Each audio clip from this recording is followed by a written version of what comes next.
Do we really have to see the zombie dragon? RWBY asked. You won't see it as a zombie when we're done, Katana assured them. But it's so gross and horrifying. Not even the worst Grimm is that menacing. Weiss cried out. Now, students. Perhaps you're judging the creature too harshly based on its appearance. Perhaps there's more to it than meets the eye. Ashbin told him. After all, he had basically the reverse of this scenario in his life, his lovely wife Salem turning out to be a horrible despot seeking to control and divide humanity. Professor Ashbin's right. That's the same problem many people have with Faunus. We were profiling the monster before we knew anything about that. Even animals shouldn't be profiled like that. Blake agreed. Katana smiled at this. All right, then. Let's begin, she said. The familiar logo of Strawfoot appeared on the screen as he began to speak. For today's research mission, I find myself returning once again to the rotten Vaal. This is a place of death. A place of decay. The final resting place for so many countless wyverns, and even more than a few elder dragons. But the more time I spend here, the more I understand that this rotten Vaal can also be strangely, darkly beautiful. He explained as a place full of corpses, bones and rotting flesh all around, before the familiar book known as Strawfoot's Monstrous Compendium was shown.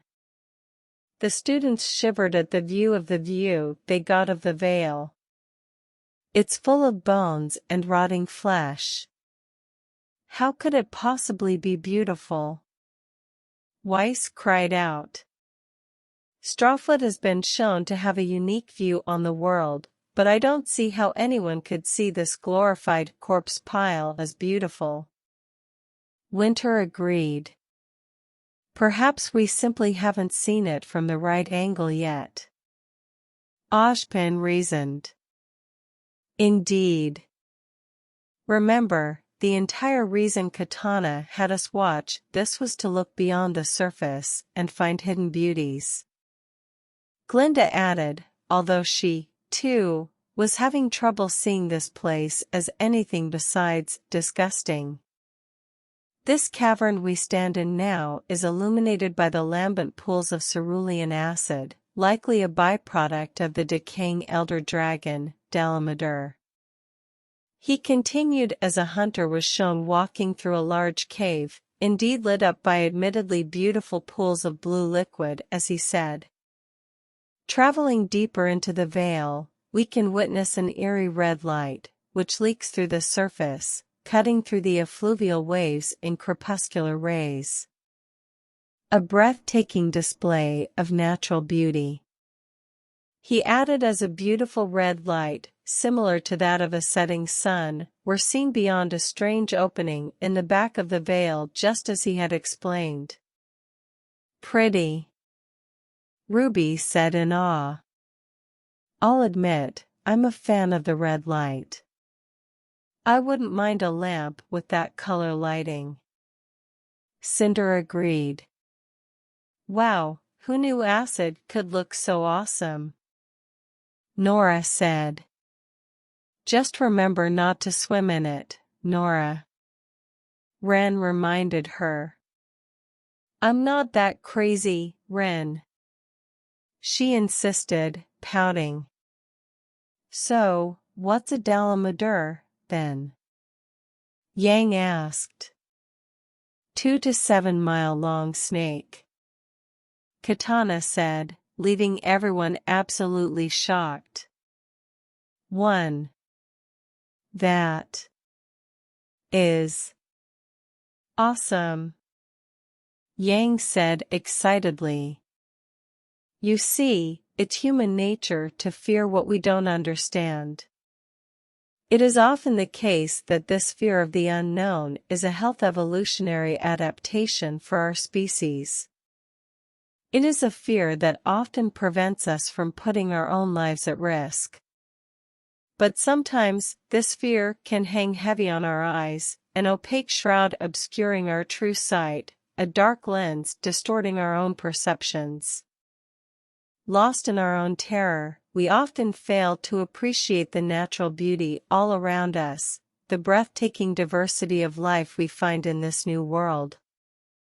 Strawfoot explained as the hunter continued to observe the stunning areas with the blue acid. That's what started up the hatred against the faunus. Crow agreed. Indeed. On this matter, I can certainly agree Strawfoot's right. We need to look beyond the sum of their parts and see them for what they are. People like us. Ironwood agreed. Blake smiled at this. I'm glad you agree, General. I only wish you could have met with my father back when the White Fan was peaceful. She said.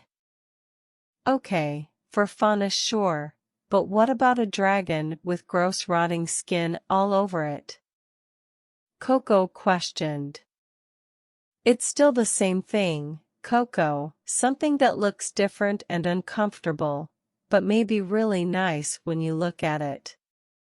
Velvet said, laying her head on Coco's chest, letting her stroke her rabbit ears. When I first began my research into this dark underground realm known as the Rotten Vaal, I heard reports of an undead monster lurking in its deepest caverns.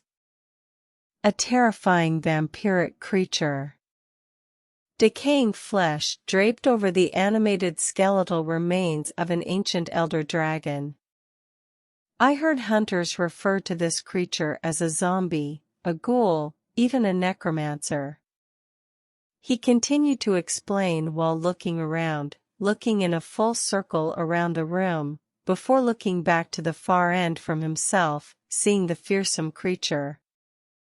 They told me that the beast in these caverns was unnatural, evil, that it killed on sight, draining the life essence from those foolish enough to journey into the depths of the Rotten Vaal. Strawfoot told the tales of hunters before him while he himself calmly laid down on a rock ledge near the center of the room, in plain sight, while the beastly creature roamed around, paying him no attention.